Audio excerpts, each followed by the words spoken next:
उसे एक गड्ढे में से आवाज आती है। अरे ये कैसी आवाज है? लगता है कोई कुत्ते का बच्चा है जो मुसीबत में है। मुझे इसे बचाना होगा, नहीं तो ये मर जाएगा। फिर वह गड्ढे में झांक कर देखता है तो उसे वहाँ एक छोटा सा कुत्ते का बच्चा दिखाई देता है। वह उसे देखकर दंग रह जाता है। उसका रंग नीला होता है। ये तो कोई कुत्ते का बच्चा लगता है, लेकिन ये तो नीले रंग का है। मैंने तो इससे पहले कभी भी नीले रंग का कुत्ता नहीं देखा। इसे घर ले चलता हूँ, सुमन तो इसे देखकर बहुत खुश हो जाएगी। फिर वह किसान उस बच्चे को निकालता है और अपने साथ लेकर घर की ओर चल देता है। अरे सुमन, जल्दी बाहर आओ, देखो मैं तुम्हारे लिए क्या लाया हूँ। तभी उसकी पत्नी बाहर आती है और कुत्ते के बच्चे को किसान के हाथ में देखकर चौंक जाती है। हाय, कितना प्यारा है, ये तो नीले रंग का है। अजी, ये आपको कहाँ से मिला? क्या मैं इसे अपने साथ रख सकती हूँ? मुझे बचपन से एक कुत्ते के बच्चे को पालने का बहुत शौक था। हाँ हाँ, क्यों नहीं, मैं इसे तुम्हारे लिए ही तो लाया हूँ। लेकिन ये आपको मिला कहाँ से? मैं खेत की तरफ जा रहा था, तभी अचानक गड्ढे से इसके रोने की आवाज आई। मैंने झांक कर देखा तो मुझे ये उसमें पड़ा हुआ मिला। ये जरूर भूखा होगा, तुम इसे कुछ खाने को दे दो। इतना बोलकर किसान वहाँ से चला जाता है। फिर सुमन उसकी खूब देखभाल करती है। वह दिन भर उसके साथ खेलता कूदता है। सुमन भी उसे पाकर बहुत खुश थी। वह कुत्ता पूरे गांव में आकर्षण का केंद्र था।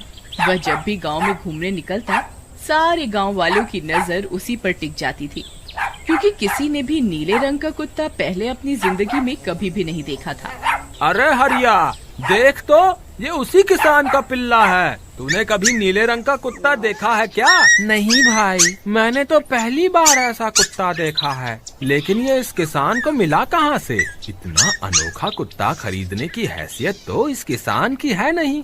अरे भाई, इससे तो ये किसी गड्ढे में पड़ा हुआ मिला था। मुझे तो लगता है जरूर ही ये कोई जादुई कुत्ता है। तुम्हें क्या लगता है बाजार में इसकी क्या कीमत होगी? भाई, ये तो नायाब चीज है, ये तो अनमोल होगा। इसके हमें मुंह मांगे पैसे मिलेंगे।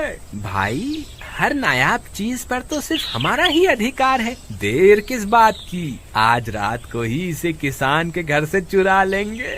रात होने पर किसान और उसकी पत्नी घर में सो रहे होते हैं। तभी लल्लन और हरिया किसान के घर में घुस जाते हैं और नीलू को बहलाने फुसलाने लगते हैं। ले ले बेटा, बिस्कुट खा ले। ले ले ले ले ले ले, आजा आजा।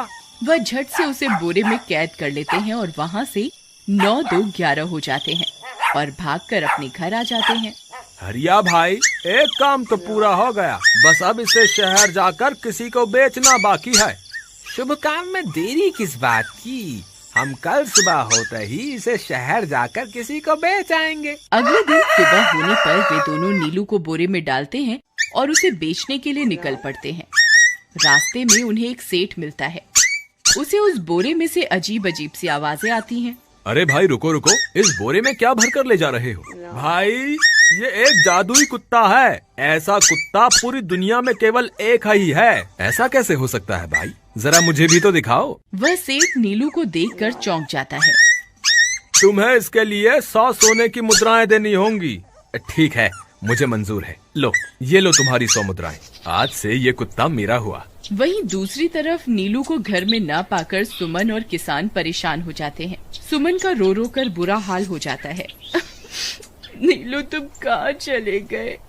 तुम्हारे बिना मैं कैसे जीऊंगी? वापस आ जाओ ना नीलू। अजी, मेरे नीलू को कहीं से भी ढूंढ कर लाइए। जब तक वो वापस नहीं आएगा, मैं खाना नहीं खाऊंगी। ठीक है, तुम रोना बंद करो, मैं उसे ढूंढ कर लाता हूँ। फिर किसान गांव में लोगों से नीलू के बारे में पूछता है। अरे भाई, मैंने तुम्हारे कुत्ते को देखा था। वो लल्लन और हरिया तुम्हारे घर से बोरे में किसी को भरकर ले जा रहे थे। वो अवश्य ही तुम्हारा कुत्ता होगा। फिर किसान भागता हुआ लल्लन के घर जाता है। लल्लन, मुझे पता चल गया है, तुम्ही ने मेरे नीलू को चुराया है। उसे अभी के अभी वापस लौटा दो, नहीं तो मुखिया से कहकर तुम्हें कड़ी से कड़ी सजा दिलवाऊंगा। अरे हरिया भाई, इसे कैसे पता चल गया? मुझे लगता है किसी ने हमें उसे चुराते हुए देख लिया होगा। मुझे अभी के अभी मेरा कुत्ता वापस करो, नहीं तो अच्छा नहीं होगा। भाई तुम्हारे कुत्ते को तो हमने 100 मुद्राओं में बेच दिया, अब तुम चाहो तो सारी मुद्राएं रख लो और हमें छोड़ दो। नहीं नहीं, मुझे मेरा कुत्ता ही चाहिए। तुम्हारे पास कल सुबह तक का वक्त है, कैसे भी करके उस व्यापारी को ढूंढो और मुझे मेरा कुत्ता वापस ला कर दो, नहीं तो जेल जाने के लिए तैयार हो जाओ। इतना बोलकर किसान वहाँ से चला जाता है। अरे मर गए रे, अब क्या करें, ये तो थानेदार की धमकी देकर गया है। लल्लन भाई, मुझे जेल नहीं जाना, कुछ करो ना। हाय रे, अब क्या होगा। चलो उस सेठ को ढूंढते हैं, उसे उसके सारे पैसे लौटाकर उस कुत्ते को वापस ले लेंगे।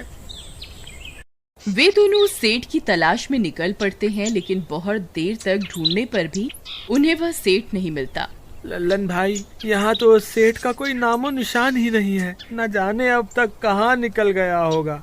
अब क्या करें, हमारे पास कल सुबह तक का ही वक्त है। अरे आर्या, वो देख, ये तो बिल्कुल किसान के कुत्ते जैसा ही लग रहा है। तुम्हारी आंखों में मोतियाबिंद हो गया है क्या बेवकूफ? किसान का कुत्ता नीले रंग का था और ये तो भूरे रंग का है। क्या तुम्हें नीले और भूरे रंग में फर्क दिखाई नहीं देता? अरे तो क्या हुआ, अगर हम इसे नीले रंग से रंग दें तो उसके बाद ये हूबहू नीलू जैसा ही दिखेगा। बात तो तुम सही कहते हो भाई, चलो फिर देर किस बात की, अभी इसे पकड़ते हैं। फिर वे दोनों उस कुत्ते को पकड़कर अपने घर ले जाते हैं और नीले रंग का पानी घोलकर उसे उसमें डुबो कर उसका रंग भी नीला कर देते हैं। अरे भाई हरिया, ये तो बिल्कुल नीलू जैसा ही दिख रहा है। फिर अगले दिन वे उस कुत्ते को अपने साथ लेकर किसान के घर जाते हैं। अरे भाई मोहन, देखो हम तुम्हारे लिए क्या लाए हैं, जल्दी आओ, तुम्हारा नीलू वापस आ गया है, जल्दी आओ। किसान और सुमन की खुशी का ठिकाना नहीं रहा। लल्लन और हरिया, तुमने गुनाह तो बहुत बड़ा किया था, लेकिन वक्त रहते तुमने अपनी गलती को सुधार लिया, इसलिए मुझे तुमसे अब कोई शिकायत नहीं है, तुम दोनों जा सकते हो। फिर वे दोनों वहाँ से निकल जाते हैं। नीलू, तुम वापस आ गए, मुझे तुम्हारी कितनी फिक्र हो रही थी, कहाँ चले गए थे तुम? हाँ, आज के बाद मैं तुम्हें कभी अकेला नहीं छोड़ूंगी। मेरा नीलू इतने दिनों बाद घर आया है, इतना गंदा भी हो गया है।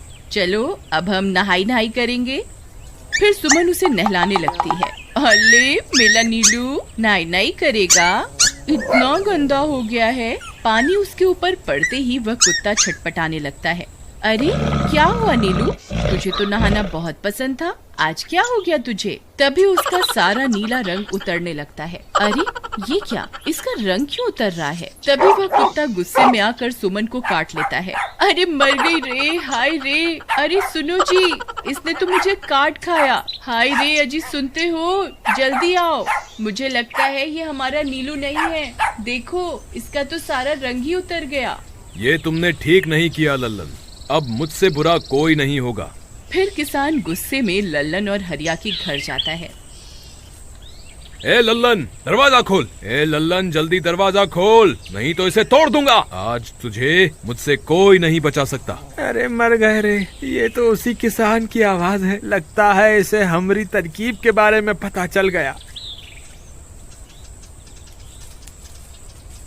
अरे क्या हुआ भाई, इतने गुस्से में क्यों हो? तुम्हें क्या लगता है मैं बेवकूफ हूँ? तुम किसी भी आवारा कुत्ते को नीला रंग चढ़ाकर हमें दे दोगे और हम मान लेंगे कि वो नीलू है?